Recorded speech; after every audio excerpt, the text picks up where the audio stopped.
Happy holidays! My name is Iosaurus, and it has been over a month since I filmed my last video, and far over a month since I drew anything, but this is the next CRINGETOBER video.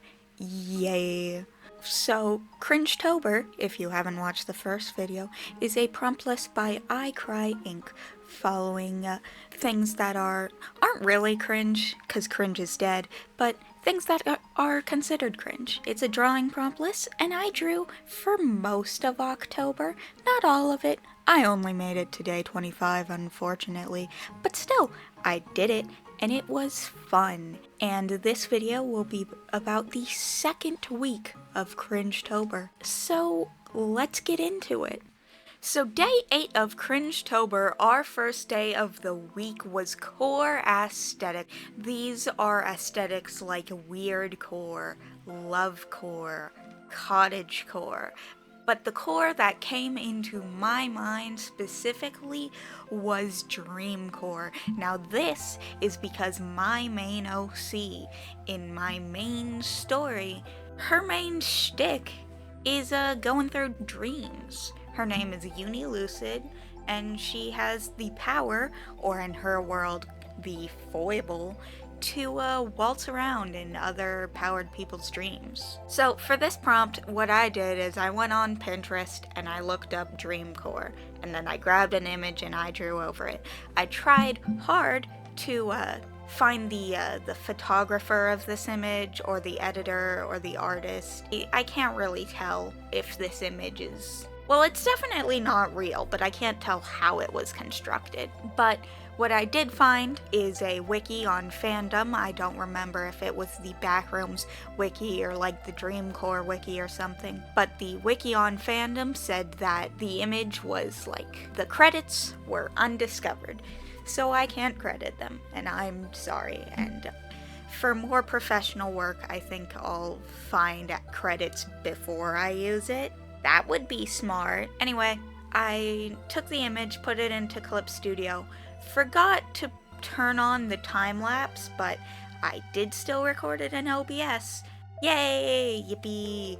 I put it into Clip Studio, and then I drew Unilucid over it. I tried hard to make her fit in the image in like a pose that fits, but couldn't really tell where the floor was supposed to be because it's all wet and like full of foliage. But I think I got something close, and there's a big door, so I figured I'd put her arm behind the door. Maybe she's opening it, maybe she's like resting on it. I didn't have much of an idea. I just put it behind the door because her just standing there looked kind of weird. So I took that, and then I colored it with her normal base colors directly from her ref, and then I shaded it with colors I dropped from the background image so that it fits. Then I cut her out to be more with the image. I airbrushed a lot to make her fit with the image, just a lot of minor editing, and I put some dumb cringe text on it. I couldn't think of a phrase, I just pulled something out of my ass. It's not something smart. I did it with the text tool instead of handwriting, which is what I normally do, because I figured that was more dreamcore, and then I used my favorite glitch brushes, which I do in like every art. I overlaid some noise onto Uni, because that's always a good idea for making her fit in. I can't remember if to make her fit in with the foliage I used foliage brushes, or if I just erased foliage by hand. If I remember correctly, it was by hand. And I added a lot of chromatic aberration because I felt it fit the vibe, and that's kind of Dream Uni's thing. I don't really know if Dream Uni's wing hair is accurate. Like, I really like the idea. In an upcoming video, I don't know if it will be the next video or after the next CRINGETOBER video, but in an upcoming video where I go over brush week, you'll see that I do the hair wings a lot because they look great on her. But I don't know if for this iteration of Unilucid Dreaming, if I want the dream forms to be that different. That's why they remain undesigned, because this iteration with Uni is pretty new. But I like it here, So this image probably is canon, and it was fun. It was pretty relaxing for the start of the week, considering it was just a small full body sketch with directly eye dropped shading. So yay, yippee, on to the next one. Guys, I really like Silksong. Day 9 of Cringetober was Indie Game. This was a prompt I was very excited for, and my original thumbnail was the final boss of the Undertale pacifist route, the God of Hyperdeath, cause somehow it's been like 7, 9 years, I don't know, but somehow it's been a very, very long time since Undertale came out, and since I've been into Undertale, and I've never drawn the God of Hyperdeath. I mean, I might have, but I can't recall it, and like, it would be great, because he's got all of the colors in the background, if I remember right, but that's not what I ended up going with. You see, Silksong came out, and I've been playing a lot of Silksong. Not recently as of recording, because I've just been generally distracted, but around the Cringetober time, I played a lot of Silksong, so I just had to draw some fan art. I heard in a YouTube comment that Team Cherry had apparently, I didn't check my sources, but apparently they said that hitting the Bell Beast is actually petting it, and that's adorable. So I just had to draw Hornet petting the Bell Beast, so I just grabbed 2 screenshots and drew pretty much the Bell Beast exactly, except I made its little top eyes squinted, all smiley like, and I gave it some cutesy blush.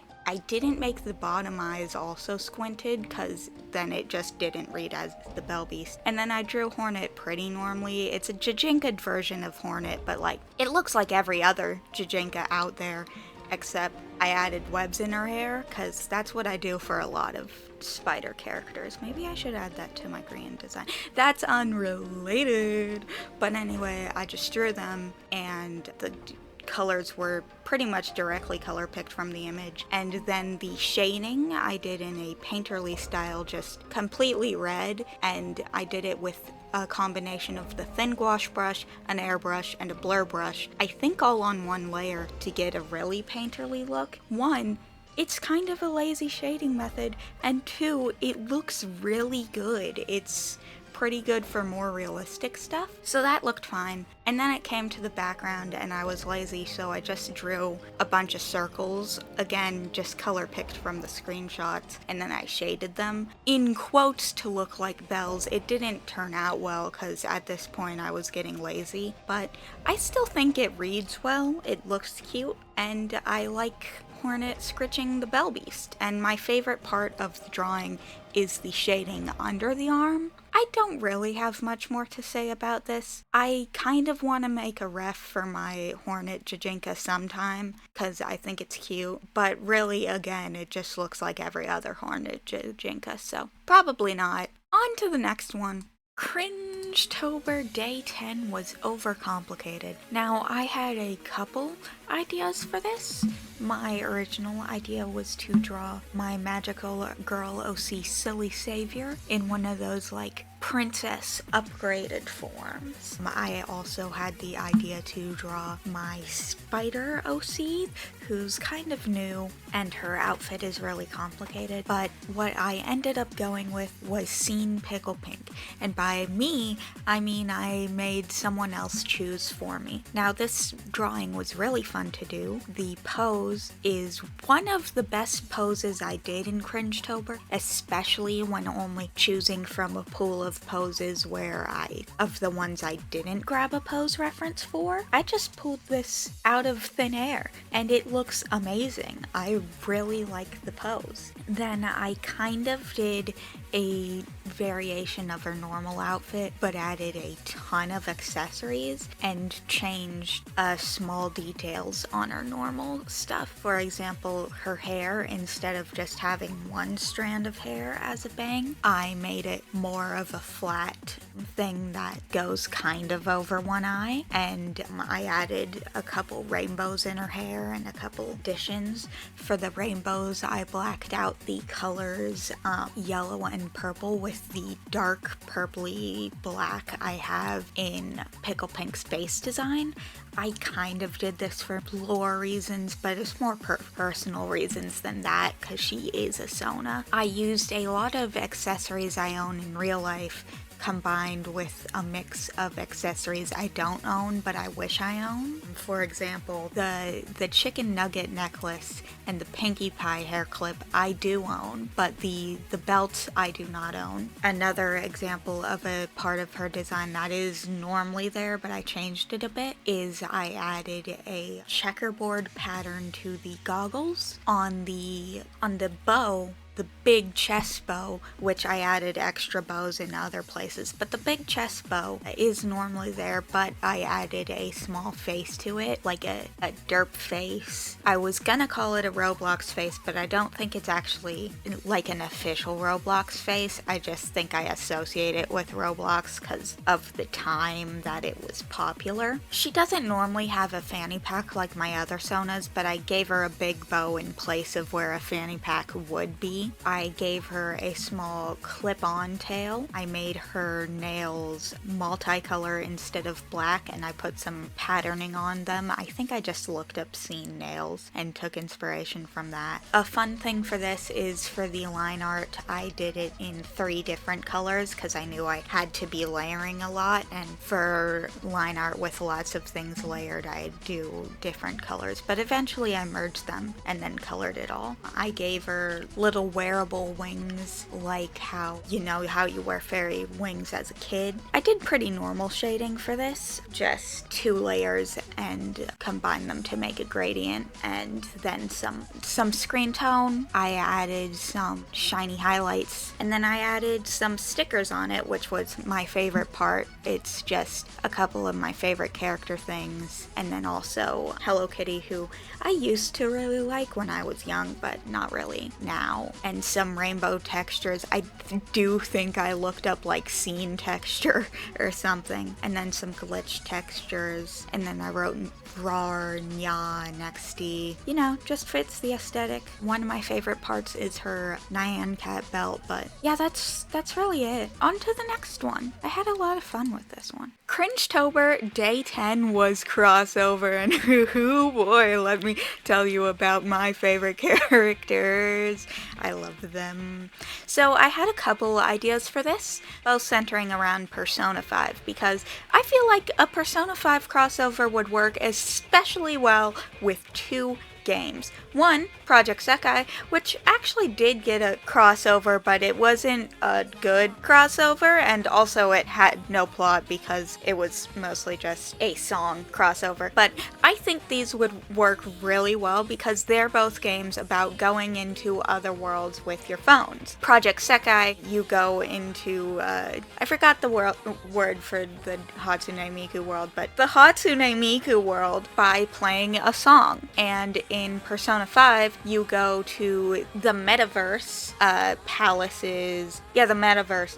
You go into it by using the Meta Nav app on your phone, which is like Google Maps if it were evil. And then the other game I think Persona 5 would work really well with is Psychonauts, which is a game about going into people's brains. And so is Persona 5 in a way. And I really like Psychonauts. Psychonauts is like the second funniest, maybe even funniest game I've ever played, although that's hard to say because it's really hard to beat Portal 2, but it's a really good game. And then Persona 5, everyone who knows me knows Persona 5 is my favorite game, but I wasn't able to choose which one to cross it over with. So I did both, which was kind of hard because even though I can find similarities with Persona 5 and Project Sekai and Persona 5 and Psychonauts, I can't find a through line with Psychonauts and Project Sekai. So I put Mizuki into one of the very first scenes in Persona 5. It happens anywhere from like 15 to 30 minutes into the game, and it is the scene that made me truly fall in love with Persona 5. It's beautifully animated, the colors are gorgeous, and Joker is hot. Anyway, so I just put Mizuki there, and I drew Mizuki in her Phantom Thief outfit, because what else would I do? Her Phantom Thief outfit is my favorite outfit in the entire game. I really like vigilantes and thief-type characters, so you can figure out why Persona 5 is one of my favorite games. And then for Joker's half of the drawing, I put him in the final dungeon of Psychonauts 1, carrying Raz out, which does technically, if you think about it, it defeats the point, because how's Raz supposed to face all of his fears if he's just being carried out of the most frustrating section in the game? However, the most frustrating section in the game is frustrating. So, I would certainly like it if Joker grabbed Raz and pulled him out of the meat circus. I would certainly like it if he grabbed me and pulled me out of, school. Those things are comparable. Meat circus and school. Anyway, so for the backgrounds, I just drew... Mizuki's background is basically the exact background in the scene. Just a big ol' moon, a little bit of light from the casino, and then for her shading, I just took in colors from the background and put it directly on her, both in airbrushing and in shading. And then Joker's background, it's not exact. I kind of just guessed the colors of the meat circus. So Joker's background is just the meat circus. For shading, I did it orange and blue. Orange because that's the general colors of the location, and then blue to show off the nice water under him. And by nice, I mean evil water, but there's just bounce light from the water because it's the specific part of the game where you're parkouring out of the water, which I like. It was hard, but I liked it. I know a lot of people don't like Meat Circus, but I like Meat Circus because it's a good end to a good game. And then after shading was done, I didn't really do much else. I added some texture. I did the opposite color texture for each side to kind of bring it all together. And the complementary colors on this one make it look really nice, even though that wasn't even intentional. And the casino light in Mizuki's side and the bounce light in Joker's side also help bring it together, and I really like that. This drawing was hard because Mizuki is hard to draw no matter what outfit she wears. Joker, even though he's my favorite character, is always hard to draw because his colors are just too dark and his mask is too geometric, and I can never really get his hair right. And then Raz, I don't think is hard to draw, but it's hard meshing his style with mine because I don't want to give him completely human proportions because then he'd look off model. I know a lot of fan art does draw him in their own styles, but I want him to be all shapely because he's cute. So I do that, and then just the general fact that it is 3 characters instead of 1 meant it took a while, but otherwise, this was a great drawing. I really liked it. I really like Persona 5. I really like Project Sekai. I really like Psychonauts. These are some of my favorite characters. I wouldn't say my top 3 characters because Mizuki is probably down there a bit, and then third place would be like Pinky or something, and I have no clue where Raz is. He can be in second, but I don't know if he belongs there. Whatever. Every time I recorded this, I did it double the length I wanted to be because I can't shut up about Persona 5. I love Persona 5, and Psychonauts is really good too, and Project Sekai is really good too, and you should play all of these games. Even though I haven't played Project Sekai in a year, you should play Project Sekai this year, right now, go play, and play Persona 5, and play Psychonauts, and please like my video and subscribe, and I love Persona 5. On to the next one. Day 12 of Cringetober was Vocaloid, and I just love Vocaloid. And of course, I had to draw my favorite Vocaloid, V-Flower, who is technically underrated and also technically the most popular Vocaloid if we look solely at YouTube views, although that might have changed. YouTube views of the most popular song of each Vocaloid Vocaloid, which was Goodbye Declaration by Chinozo for V-Flower, which was the most popular V-Flower song based on YouTube views anyway. So I started by sketching the pose, and that was really fun. It didn't turn out anatomically correct, but I really like how the hands look, even though they're a bit inaccurate. I don't know why I like them so much. The shape is just appealing, so I like how it looks. And then I went in and did the line sketch. I just drew her outfit exactly, which it's a hard outfit to draw, but that's alright, because I've drawn it before, and I also wanted to cosplay her at one point, but Dad was like, no, that would be too expensive, so I spent way too long analyzing their outfit for nothing. But still, it was fine. And then the short hair was a bit hard to draw, because I struggle drawing shorter hair and more complicated hair, but still, it ended up looking good, because I've drawn V-Flower before, and I really like V-Flower, so I have experience. And then I did coloring. I darkened the skin solely with blush. I didn't darken the base color, but still I made it a bit darker so that looked nicer against the white hair. And then I did the tactic of basically putting the pansexual flag over, but out of order, on an overlay layer. And then I colored the hair. I added a bit more of a gradient than the original. That was kind of unintentional, but it still looks nice, which is fine. And her hair's fun to draw, even though it's hard. And then I colored her eyes and the body. Not the body. I colored the body. The clothes, which I just color picked the reference image, so it was easy. And then I went in, and for the yellow parts on the hoodie, I did that over the line art. One, just to stand out, because the color of the line art is dark and the color of the clothes are dark, so I wanted the yellow to go over to make the edge a bit more clear. And then also, because I was gonna shade it to be shiny, so I wanted to do a different shading style than the rest of the body, so I separated it. And then I had adjusted it a small bit, and then I went into shading. I started with cyan lighting because it really looks good against the purple and the yellow, and then I did purple shading as a base, but I ended up adding a gradient to it because I really liked how the gradient shading was looking during Cringetober. It wasn't a technique I used often before, but I used it in most of my Cringetober pieces, and it looks awesome. And then I added another shading layer a bit darker with an airbrush, and then I added even more shading, and then I shaded the little shiny bits that I mentioned I wanted to. This one I did mostly in lines, and then I did highlights on the eyes and some highlights in other various spots such as the nails.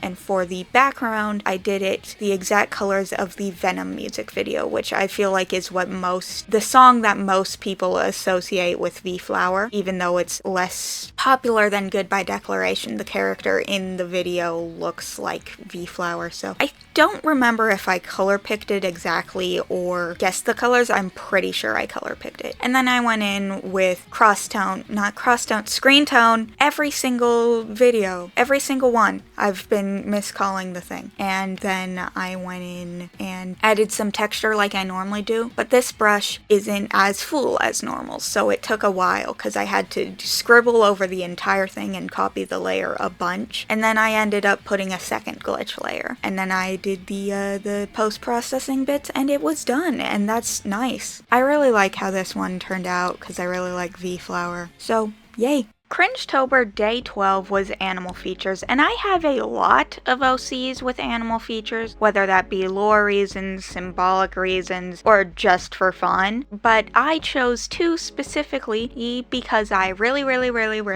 like raccoons. So the only animal features that I have multiple characters with the same animal of are raccoons and unicorns, for obvious reasons. So I chose my characters Pickle Pink and Rack, who have both already been featured in this little Cringetober series, but that's just because I like them a lot. So for the pose, I went in and just did a nice seating pose. I wanted them sitting back to back, and it's very symmetric because I just copied the pose exactly and then shrunk it a bit and messed around with some proportions and made Rack a little bit thinner. And I don't really think it's an accurate pose. I probably should have looked up a ref because I'm I'm not very good at sitting poses, but I didn't, so we ended up with this. And it's nice. I mean, I like it. For the line work, I just did pretty much their designs exactly. I messed around a bit with how the arms are overlaid over each other and how different fabrics are overlaid over each other, and I don't think I got something that would be correct in a real physical sense, but it's fine. It looks fine. It's readable, and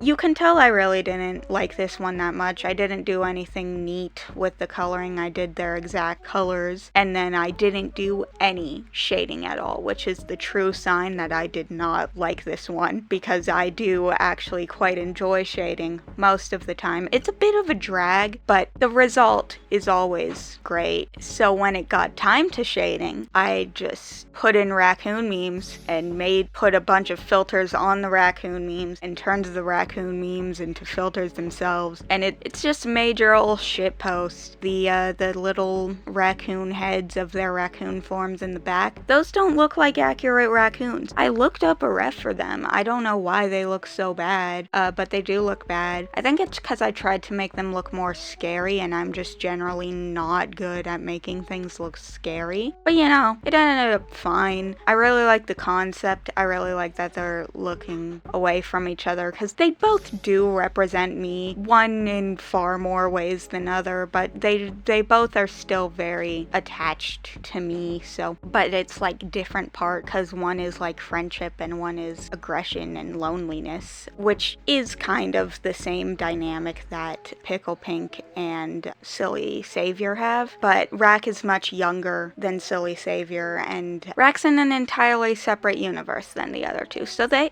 don't know each other. This drawing isn't canon. I hope you can't hear my dad talking, but yeah, this drawing isn't canon. It's just a shitpost, and I do like how it turned out despite the complaining that I'm doing. It's pretty funny, but yeah, on to the next one. Prompt 14 of Cringetober was first OC, and there are a couple things I would consider my first OC. There's Mila Owlis, who is the first character I would have called an OC. She's also my first Sona.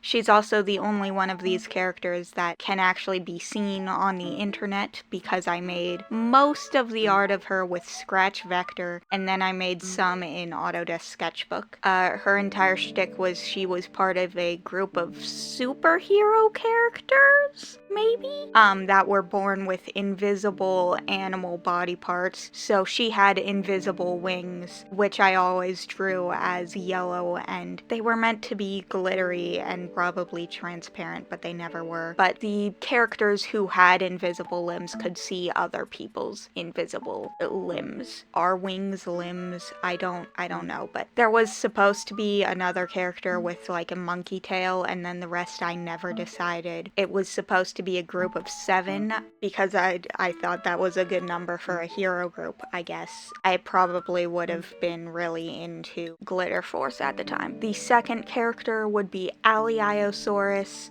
who would be me as a humanoid unicorn princess. No more explanation needed. And then finally there is Super Clean, who I would have made very, very young, at anywhere from like 5 to 8 years old. She is a superhero who uses cleaning supplies, and she was also, like the others, literally just me. So when I drew her here, I gave her a bob, because for a lot of my child years I had a bob, and it's a cute bob. I like bobs, and I made her color scheme red and yellow, which is what it was originally. Mila, I had a lot of drawings to color pick from. I don't think I actually did color pick. I had them pulled up as reference, and then I just manually chose colors. Iosaurus wore all pink. Mila's like a pack of highlighters, basically, as described by my friend Hood at one point. And then for shading, I did cell shading that was really, really, really opaque. I didn't do it pure black. I did it blue, but I still had it pretty opaque because I wanted it to be comic book style shading, because I made a couple comics with Super Clean in it. I think maybe 2, maybe 3. I meant to do more and just never did, and I don't know where these comics are. I think my mom kept them. I hope my mom kept them. She loved them. So I didn't actually have any record of her I could use for reference. preference. And then I use green tone, a lot more of it than normal because, again, comic style. For the background, I just looked up Comic Explosion on Google. I don't know if this image is copyright free. I don't really care, but I used it. Yay! And then I just did some white borders, did some chromatic aberration, and boom, the drawing was done. But these are my childhood characters, and I really, really love them. They're old, and they represent me in my youth. I skipped over this, but Iosaurus was made in 5th grade. Mila Owlis would probably have been made in 4th or 5th also. Yay, cool, awesome, I love them, woohoo! So that was Cringetober Week 2.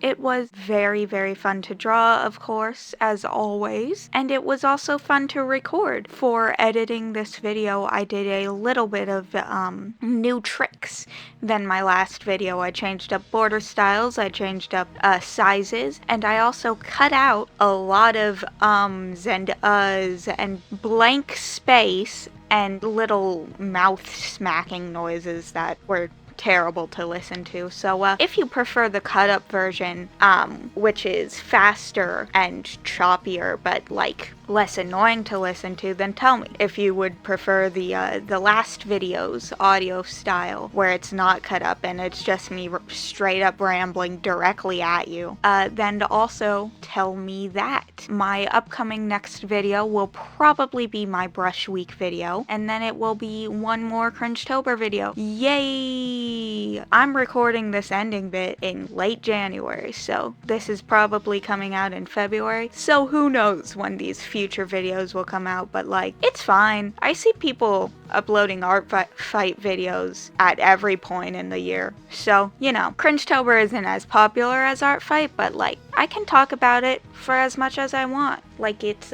milking. I know how to get my thought processes out. Bye bye. Thank you for watching. Remember to like and subscribe. Yeah, that's it. Bye. That wasn't it. I forgot to say thank you to iCry Inc. for making the Cringetober prompt list. Farewell.